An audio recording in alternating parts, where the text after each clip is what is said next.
of Live. We're really, really excited to talk to you guys tonight. We have a lot of feelings about how the session and the whole campaign has gone, or the whole narrative.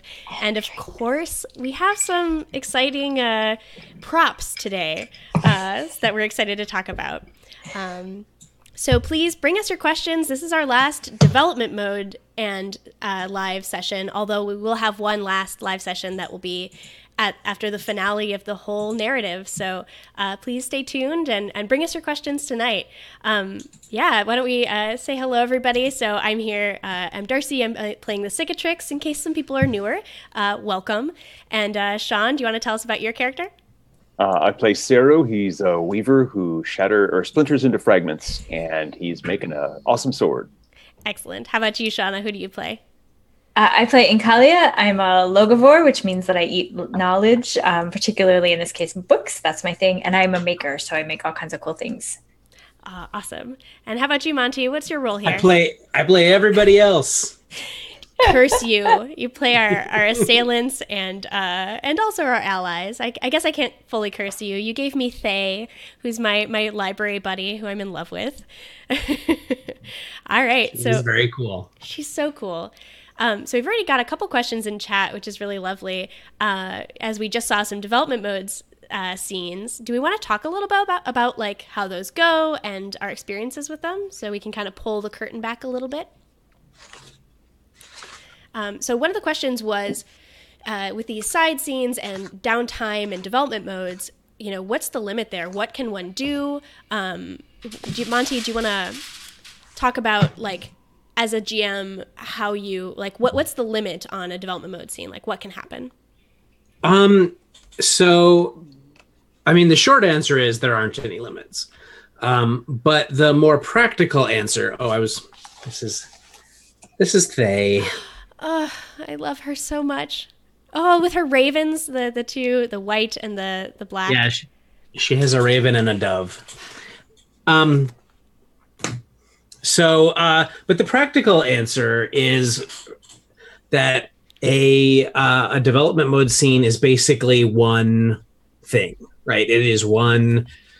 I hesitate to use the word action because that sounds very action mode-y, but one sort of event, question answer, one event, one scene, right?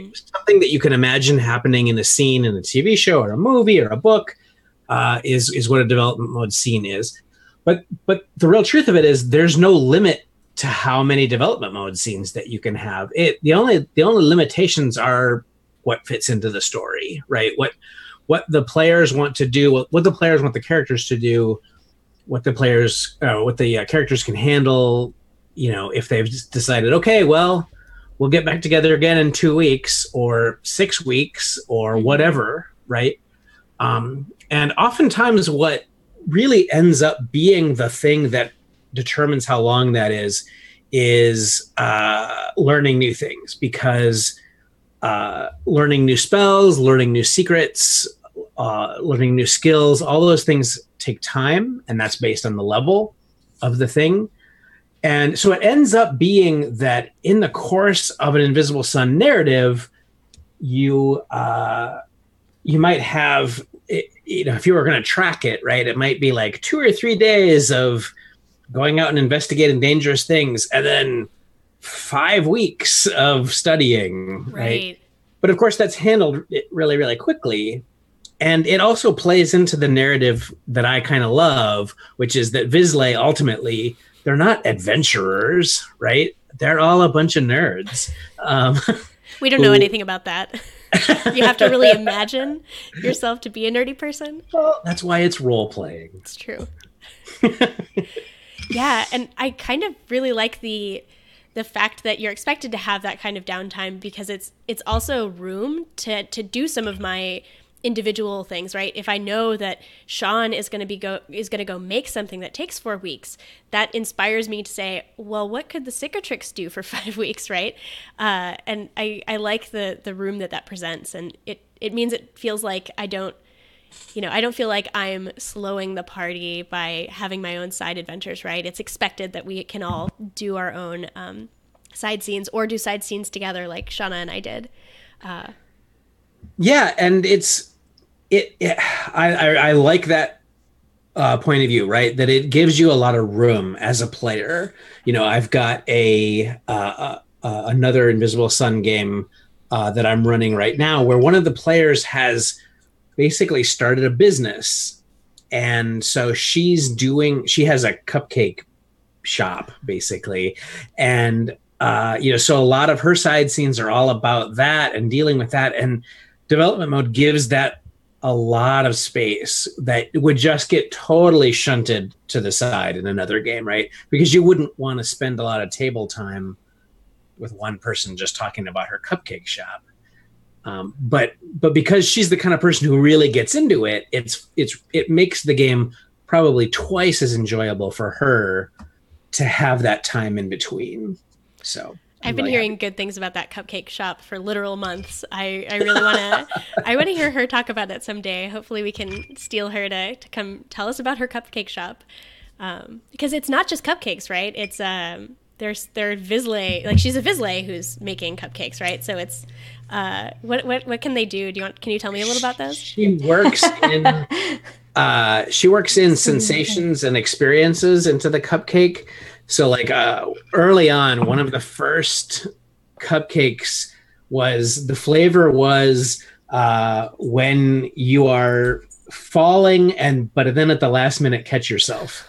That was the flavor. So things like that. She's done some amazing things.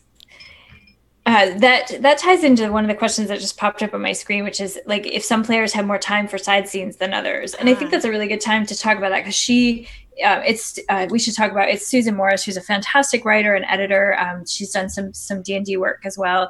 And she takes a lot of time with her side scenes. Monte, as our GM, you can probably talk about the variety of time that people take. And that is actually a luxury that when I mean, that's where the very idea for development mode came from, was this idea that sometimes in between sessions, you've got some extra time and you want to spend it on the game, but you can't get everyone together. You can't all travel to the same place.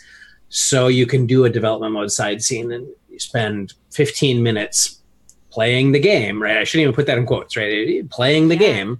And you get that fun experience out of it, even though you can only actually meet every other week or once a month or whatever. But that's so luxurious, because that means that on a given period of time between sessions, somebody might have a lot of time and focus on something cool. Somebody else might be really busy with work or whatever, and they just say, okay, well, I'm going to spend this time learning a new spell, and that requires very little of their actual time, right? Yeah, and in our internal game too, with Sean GMing, which has been really delightful.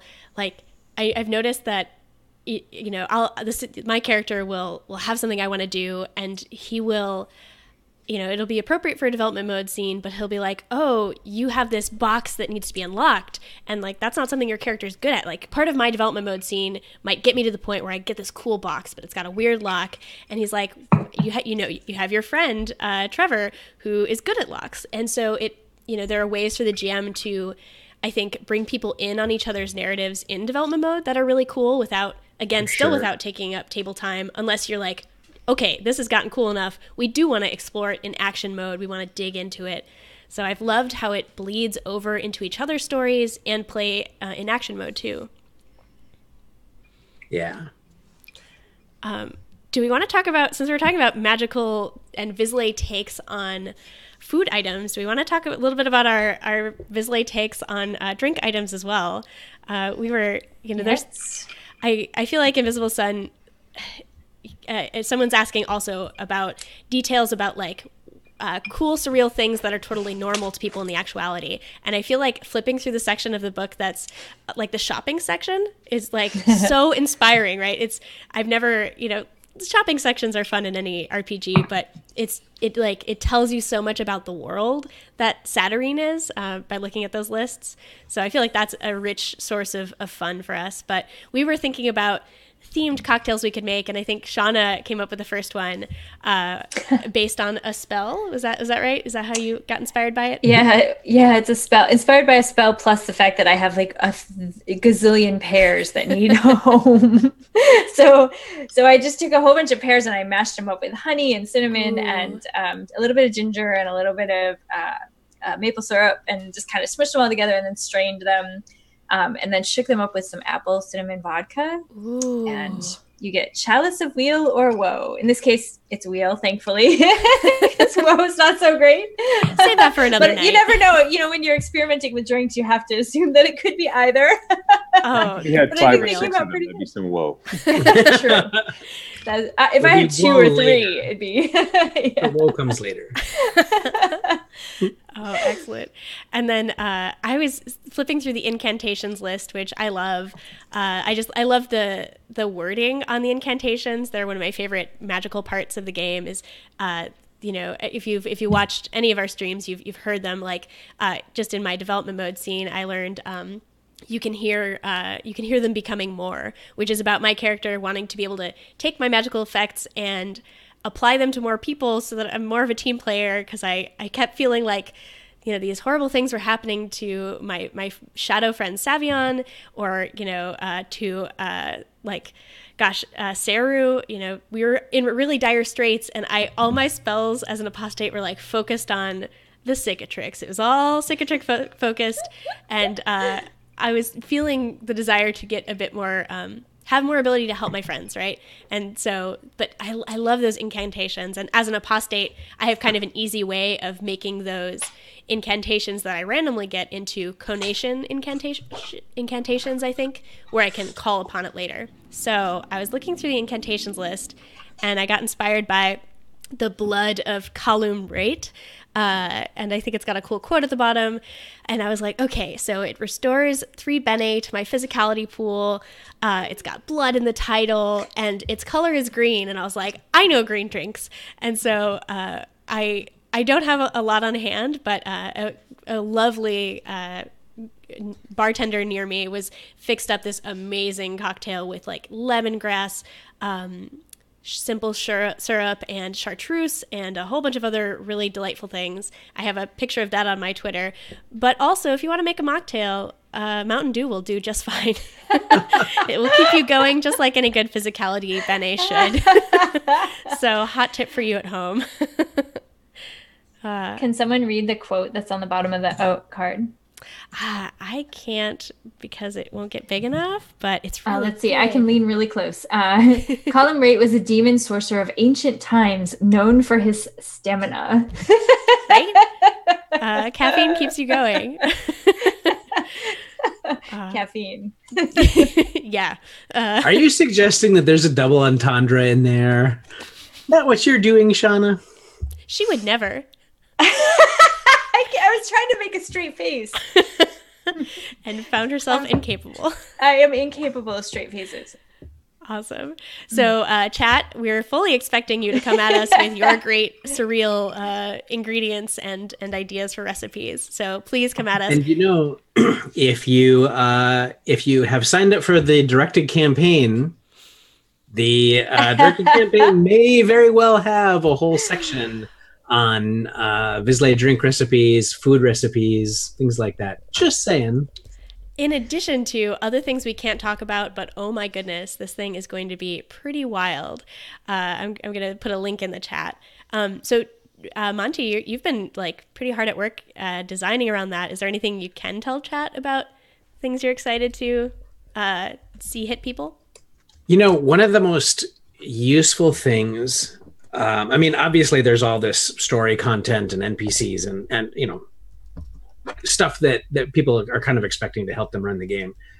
But I did for the directed campaign something that I did for a D20 sourcebook that I did called Tolis, which is I just thought of everything that the Vizsla PCs might want to do in town. Like, oh, we need to go talk to someone about making this magic item for us.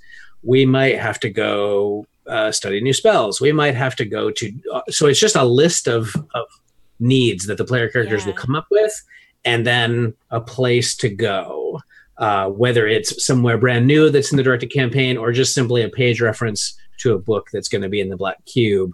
It's just like the DM or the GM cheat sheet of things like, the players are going to ask you for this. This is where to send them. Cool.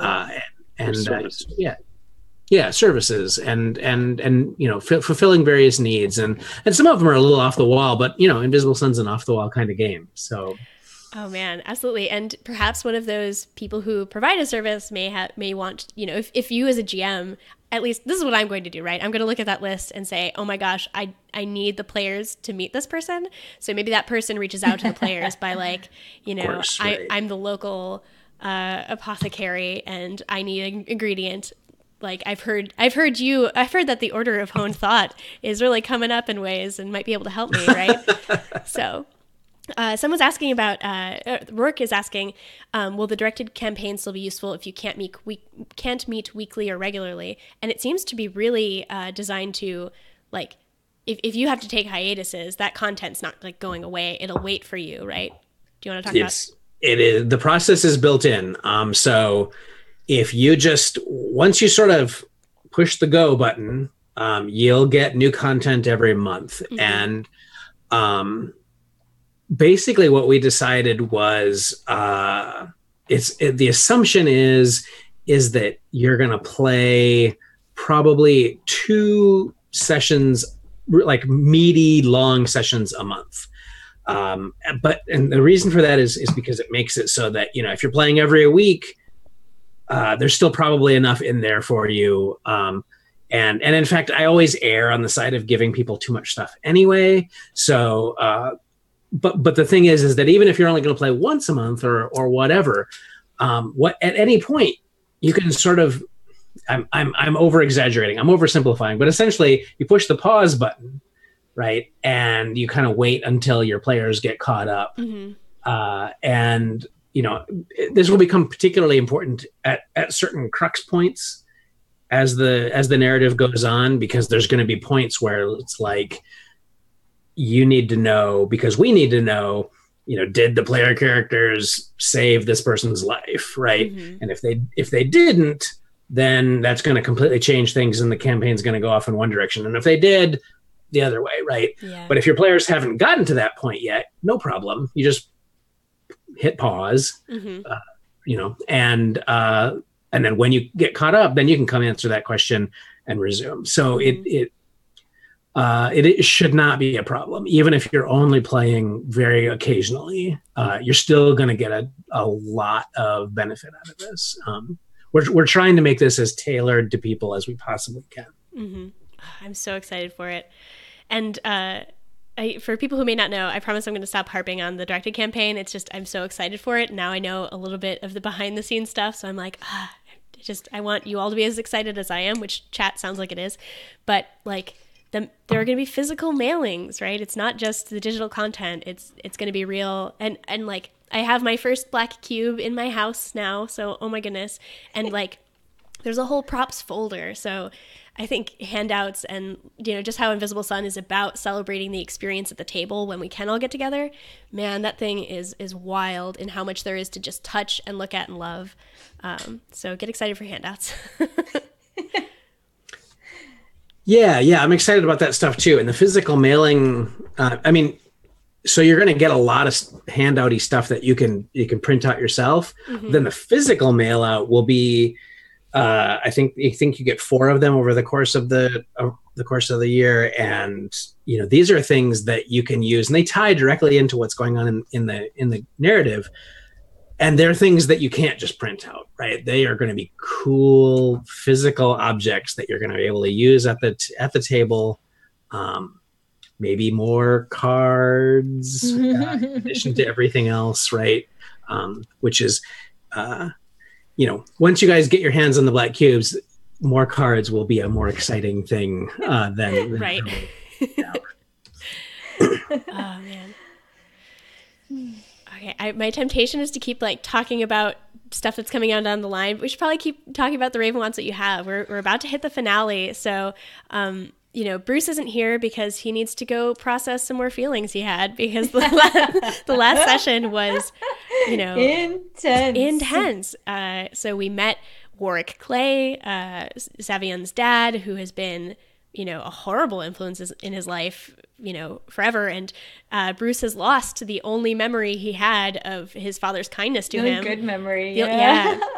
Which was from the girl Bruce. From the other shore, right? So he was so ready, and you can see it in his face when I was watching the episodes, like how steeled he was, how ready he was for like the confrontation.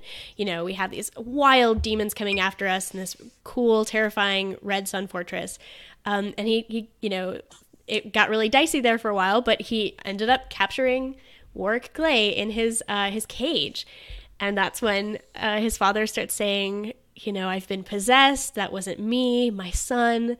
And we still haven't resolved that at all. He just turned off the audio on the cage. So that was pretty wild. That was one thing that really sticks with me from that session. And the Cicatrix has an incantation which frees a possessed person. Yep. But as I mentioned in the session, you have to have them out of the cage before that you can. Right. And which... is he lying? And oh gosh, we were really torn about that. But that was the same session where Seru revealed his secret soul, right? Yes, that was at the tower. Oh man, did you know? Were you like waiting to pull that trigger? Because that's a huge part of Invisible Sun that like the whole narrative, none of us knew each other's secret souls. I don't know anyone else's except yours and mine. Yeah, if you I knew we were in a bind because these other demons kept showing up. I'm like, okay, what can I do? And I'm like, you know what? In our other Invisible Sun game, I've never called upon my secret soul. Maybe this would be appropriate time. And I looked at what Seru's Soul the Blade would do. I'm like, this would be very helpful. If you rewatch that episode leading up to that, there are like 5 times I pick up the book and I'm like thumbing through looking for that particular section just to make sure I was absolutely ready to do it. So yeah, it's neat to watch with a little bit of foresight of having played through it already. See, okay, this is where you could, like, knowing what's going on, I'm making plans to announce this thing. And it was pretty nutty. I was very excited because we had never done that before. It was just fun to see. Well, and it's probably worth a little bit of explanation here, So Invisible Sun character creation is very much a joint endeavor, right? Everyone works together. So I definitely wanted there, because the game is full of secrets, I wanted there to be mechanically built right into the game. There is a thing that you just don't tell anybody else, right? That there is an aspect to your character that you don't ever reveal, not even on a meta level to your friends at the table, right? Right. So that's what secret souls are, and that's why revealing it is a big deal. But of course, when you reveal it, you also get a special power that you can call upon, or actually, it's kind of the other way around. You call upon the power, and then therefore it reveals your secret soul. But that's the way that works, and that's why it's so dramatic, right? It's a one-time, now everybody knows kind of thing. I mean, you can do it other times and it costs you crux, but that moment where, okay, I'm making the decision to show everybody around here, this is my secret soul, please don't use that against me. Right. Because of course, if you know someone's secret soul, it can give you power over them. Yeah, and then I love that your development mode scene after that, Seru, was about becoming a better swordsman. And of course, that was after you had found the hate, the shard of pure hate, right? So so there was the whole Tower of Warwick Clay, and then we have this wild other experience because we all had different reasons for coming to the Red. And so we got to the Garden of Living Soil, which was another gut punch for my character for sure. I love that in the land of demons, there was an angel keeping watch over this horrible, horrible garden, which I think, like, I remember people in the chat while it was playing talking about, like, hey, are angels and demons like basically the same as we think about angels and demons? And the answer is no. There's some important differences. Oh man. Monty, do you want to talk about like... Well, I guess it depends on your view of angels and demons. If you go truly biblical Old Testament, angels are kind of nasty, badass people, right? They're not little cherub loving things. But anyway, that's neither here nor there. Well, it kind of is, though. I mean, right? I think particularly for goetics who have those experiences, like choosing between devils and angels isn't as clear cut as you might think it is, right? Like and I think that's really interesting because it makes it so much more complicated and nuanced, and they have real personalities. They're not sort of caricatures of what they could be. Certainly in the real world, for people who are into the occult and practice things like that, there is certainly an understanding that you can summon a demon and get the demon to help you, and that doesn't make you evil. And likewise with angels, Dr. D, John D, was all about conjuring angels in the language of angels, and he wasn't a paladin, right? I mean, I guess that's what I'm getting at, right? It's not like, oh, I'm lawful good, therefore I summon angels. Oh, I'm chaotic evil, therefore I summon demons. It's much more nuanced than that. Mm-hmm. Although people who aren't goetics probably don't see it as a nuanced thing. Like both of my characters are like, don't summon demons. What are you doing? And all the goetics are like, no, it's fine. Trust me. I love the feeling of like, something I loved about that episode was that, I'd seen Savian summon a bunch of demons and some demons we knew, and I was like, okay, we got this. It's this demon he's summoned before. Like, I don't know. I liked how, as a player, I was feeling like the power creep. I was feeling pretty on top of the world. And then, of course, Kamak, who we'd summoned before and had helped us before, who's still a pretty powerful demon, like, we summoned him to the Garden of Living Soil, and he ingests a bunch of horrible, powerful things, and, like, he grew in level. Like, I didn't know that was a thing that could happen. And so, oh my goodness, that was terrifying. And I was like, is he going to, like, kill us now? He just powered up. Oh man, I love that's the great thing about. Oh, sorry. Go for it. I was gonna say that's the great thing about demons, right? If they like figure out that you can help them, they actually might not kill you. They might, create a long-term relationship that is helpful and useful, and for them in particular. Right. Meat, all the meat. I get asked in these a lot about improvisation and how much I had prepared and everything, right. And. You said that you didn't know that was a thing that could happen. I didn't either, not until that very moment. But now I'm going to talk about it actually in one of the upcoming supplements, the Teratology book, where I'm going to talk about the idea that as you, if you know the name of a demon the way that Bruce did, the way Sevian did, that things could happen in that demon's life or in that angel's life or whatever that caused them to change. And suddenly, you used to be interacting with them and knew that they were level 4, and now all of a sudden they're level 5. And, that might kind of throw things for a loop. And that resonates so well with how fluid magic in Invisible Sun is supposed to be, right? There's the Path of Suns, which is about, and the Sooth decks, the Sooth cards you place on the Path of Suns. It's about that ever-shifting fluctuations in magic around you. So I love that demons and entities too can change and grow. I feel like this is such a dynamic game in that way. All right, what other things do we need to hit? Because there was so much that happened in those episodes, and we're getting near the end.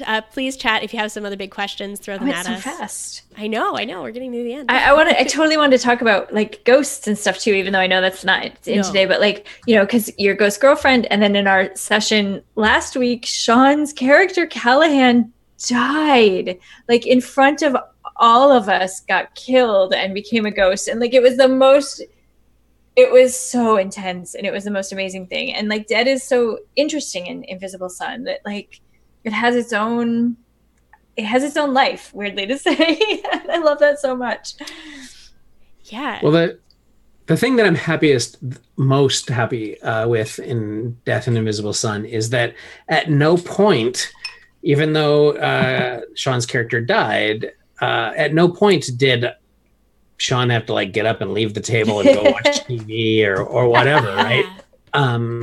He was still involved because suddenly he's a disembodied spirit kind of floating there and has to figure out a way to become seen and heard by his friends and somehow once again begin to interact with the world and figure out a way to come back if that's his goal.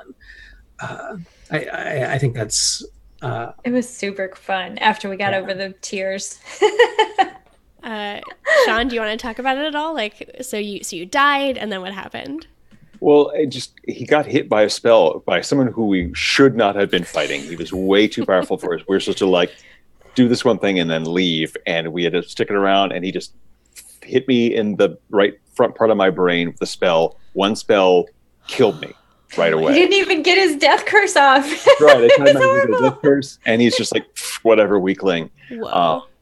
But it's interesting because Monty talks a lot about coincidences and how the human mind likes to make coincidences when you draw a Sooth card that's very appropriate to what's going on.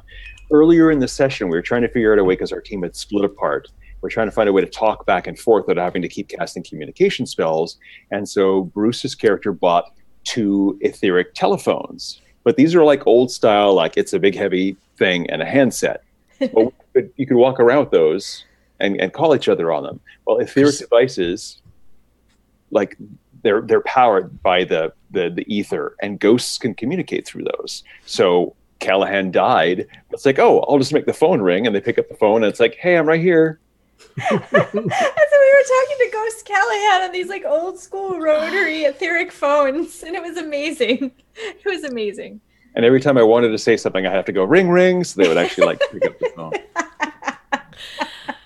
Oh man, it's a weird world. And like the choice is yours. It's not like Sean has to now. Like, it's not like Sean has to proceed along. Like, he has the choice of, okay, do I want to become an ever more powerful ghost? Which is a whole, like, series of abilities you can take and a whole, like, growth arc you can, and you progress along. But that doesn't, you're not, like, forced into that. It's not like you can't play until you become a powerful ghost. You can just hang around in the ether and help people that way. You can look for other ways to restore yourself to life, presumably. I'm not sure what your plan is, Sean, but we haven't really discussed it other than I want to come back. But Monty has pointed out there are at least 3 different ways that can happen. So you have a lot of avenues.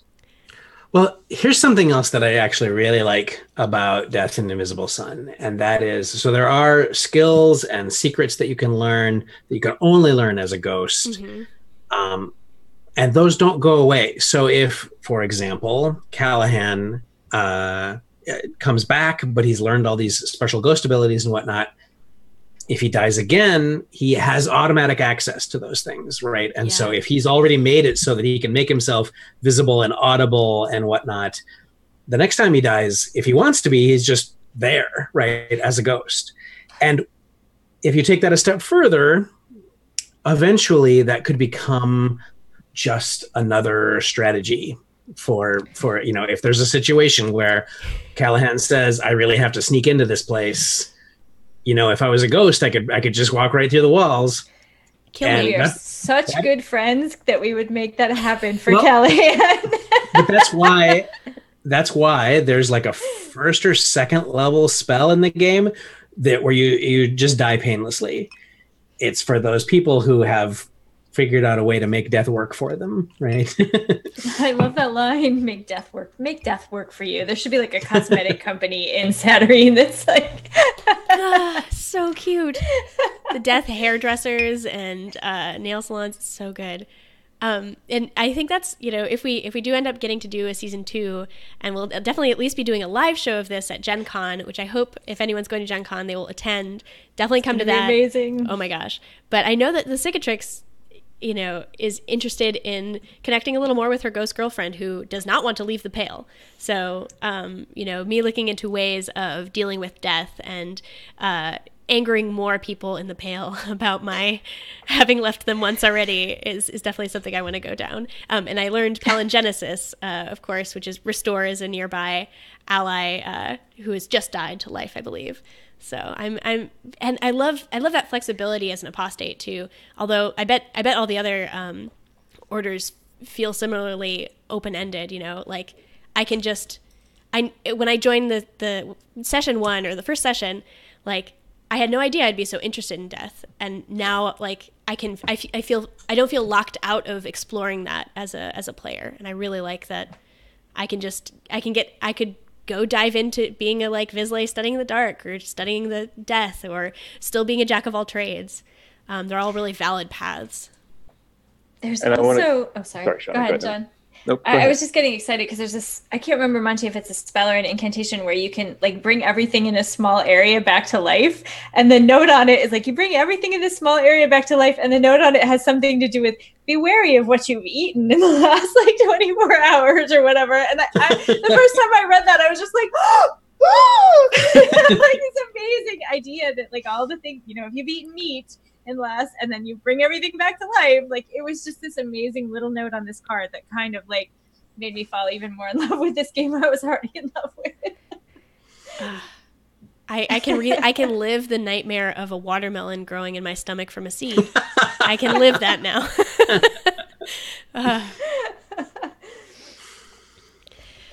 Yeah, so we got to see one character arc kind of almost wrap, right? So Savion, one of his first character arcs was about, you know, getting revenge on his father and capturing him, right?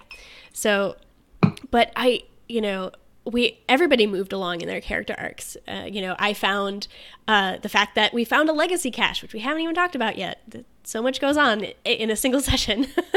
And Shanna found, Shanna, Maybe. Yeah, question mark whether she's found an appropriate gift for the Hendazza. They're so fickle. Yeah. They're just so fickle. So tune in next week definitely to see how that goes. And Sean got the major component for his magic sword too. So yeah, we saw a lot of progression. Technically, we saw Sevian reach the climax of his arc. There's always one more step after the climax, you know, sort of the resolution, the denouement, and so we have to see how that plays out with Sevian, because of course there's still an unanswered question there: is his father really possessed or not? Yeah, and that's a meaty unresolved little step, right? Father issues, holy moly, to the ultimate degree. Yeah. Let me know if there are any other questions you guys have. Otherwise, we're gearing up. One thing I wanted to say about sort of like, especially with the meet us at zeros and making cool Invisible Sun themed cocktails and hanging out as our characters, is an evening with Monte Cook Games is an event we're having at GenCon. Sorry to those who can't go, but we're really excited for it. It's going to be a really special event, and I don't think we can release too much info yet, but I do know that it's going to be in the evening, and it's going to happen in a place that is a bar setup, and I think it will open up into a bar later. So I think that's going to be a really cool hangout, and I highly recommend you come and cosplay if you're going to be there, because I think I'm definitely going to be the cicatrix while I'm there. So thumbs up cosplay. Yeah, that's going to be awesome. I'll take lots of pictures for people who can't be there. And you know, if there is anybody watching who is going to GenCon, it's probably worth mentioning that we are still looking for game masters to help run some games, including Invisible Sun. Yeah, Monty made this amazing adventure that's so much walks you through how to GM Invisible Sun. It's amazing. Yeah, I'm gonna be all the materials for, you know, if you want to run Numenera, if you want to run Invisible Sun, we provide all the materials, and that we give you other cool incentives and rewards too. So just use the contact us form on the website is probably the best way to. Yeah, there's a link if you know you want to jam for us, which I hope you do, because it's going to be really cool. That's really how I got my start getting involved with MCG. Was like I love this community online, and I have never run a game for anybody but my friends, but I just dove in with 2 feet, and I've always found that it's a really supportive group of people, both like the people who facilitate and the other GMs. It's a good community. I really like how we always have adventures for, the Strange. We'll have Invisible Sun, Numenera, No Thank You Evil, Cypher System. We're going to be running some Infinity Shift, which is our super cool multi-table, your space rebels going up against a big Imperium. That's a Assault on Singularity base. Thank you. Yes. And so, and what I like is all the GMs who are prepping for that, there's lots of crosstalk as hey, I'm running this later on Saturday. What's your hot tip for running this? So I think you get I like the community of feedback that you get from that. Yeah. So I posted a link to the Calling All GMs, and that's where you'll want to go, or send friends who might want to try their hands at running some one-shots at a con. Matt does have a comment here in the chat that says, I thought it was said that Invisible Sun wasn't a good demo game or a con game. I think Monty might have. Yeah, you should talk about that. It's not. So it took some doing to make it something that you could play in just a few short hours and get something out of it. Because the reason that it's not a great con game or not a great demo game is because the strength of it, the beauty of it, is these character arcs and whatnot. So it took a lot of doing to come up with a scenario that made sense, that showcased the things that we wanted to showcase.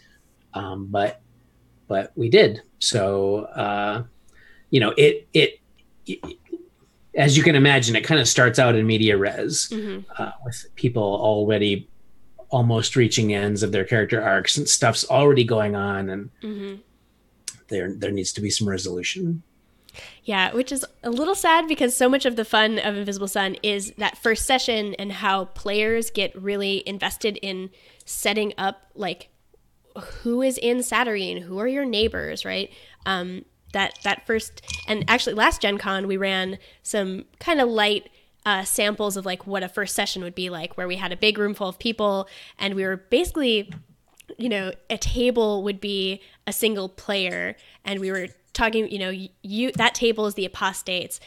I want some suggestions from that table about our Goetic over here. And man, it was such a blast, because that like creative world building jam is a very dear part of Invisible Sun to me. But there are too many aspects of Invisible Sun to possibly cover in a single day anyway. So I'm sure you got to cover what you can.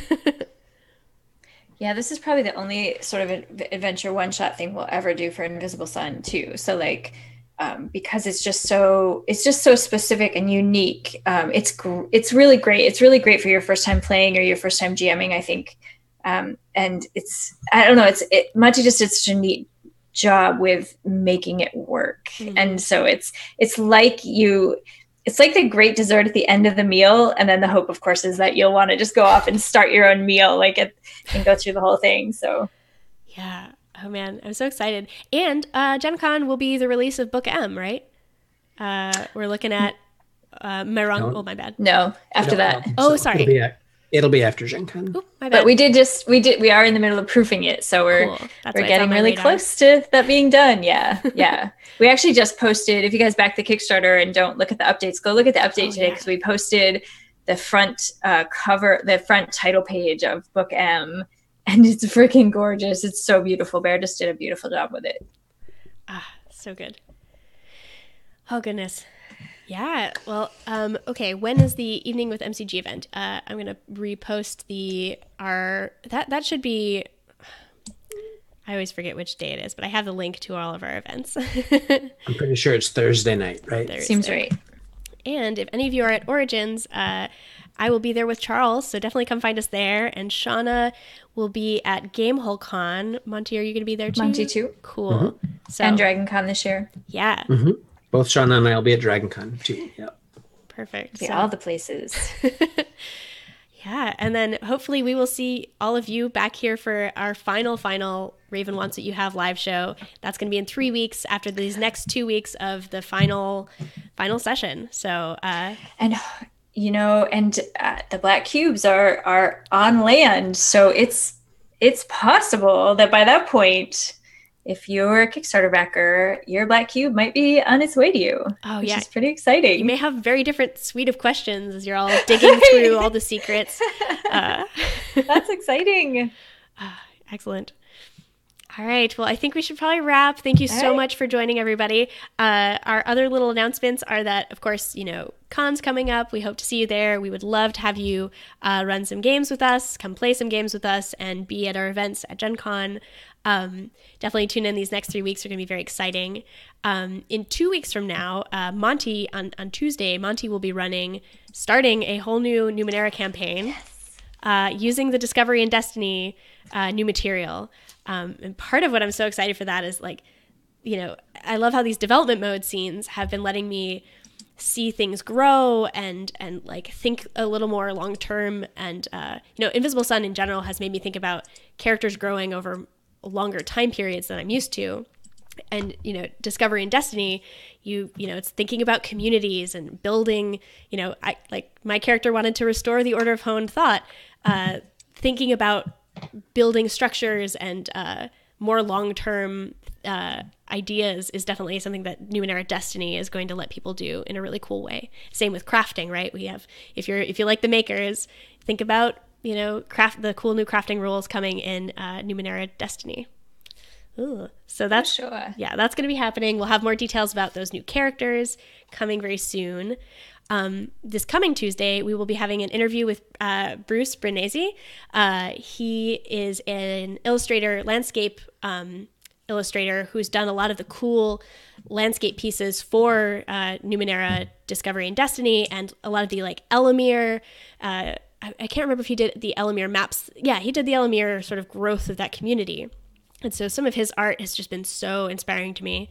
And he's going to talk about getting into the industry as an illustrator. So I'm really excited we're able to show that off. I'm going to just put our little live events link there where you can keep up to date on all the things we're doing. Cool. Yeah. And of course, in less than 4 days or so, we will be wrapping up our Kickstarter campaign to reprint No Thank You Evil, our really cool award-winning kids and family game. We're so close. I know. We haven't funded yet, so if you're thinking about it, or if you have kids and families in your life, it will be a great gift. It will be in your hands by the holidays. So please consider backing that, or talking to your local libraries or schools or organizations, because we have some really cool discounted levels for people who are doing good with our games and trying to support that. So I'll put another link in chat, but please help us make that a success. We're really excited. Cool. It's almost the weekend. Happy weekend. Yeah, happy weekend, Yay. everybody. Go take it easy, and we'll see you at Zeros next time. Goodbye, everybody. Bye. Bye.